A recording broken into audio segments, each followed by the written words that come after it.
gunohlaring ko'payar, negadir kundan kunga yomon amallar ko'payar. Yaxshisini o'rniga gunohligin bilsang-da qilaverasan yana. Nega gunohdan o'zingni tiya olmaysan siri? Nima seni majbur qildi yana gunoh qilishga? Nima seni majbur qildi yo'lingdan adashishga? Harakat qilmaysan sira ezgu amal qilishga. Harakat qilasan har kun nafsingni qondirishga. Nafsing to'yish o'rniga yanada ochib ketgan, yana ham ko'proq gunohlar tomon seni chorlagan.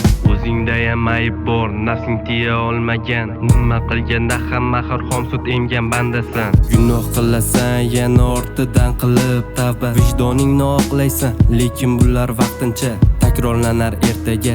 Lekin shu holat yana yaxshilanish o'rniga yomonlashar aksincha. Banda bo'lib Allohga shukr aytmaysan sira, hatto uning uchun bor olmading bir bor sajdaga.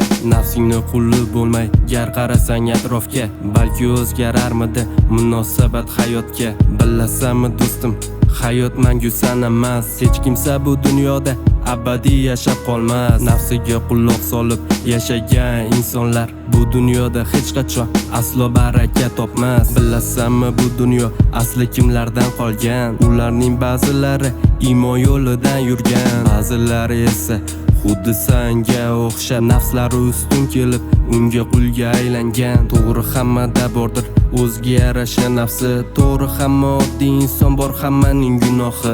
To'g'ri, ular ham nafsiga yengilgandir gohi.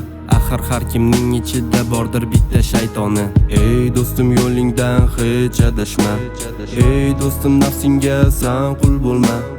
O'zgartirgin hayoting yaxshi tarafga, nafsing deb kay safoga berilib ketma. Ey do'stim, yo'lingdan hech adashma. Ey do'stim, nafsingga san qul bo'lma.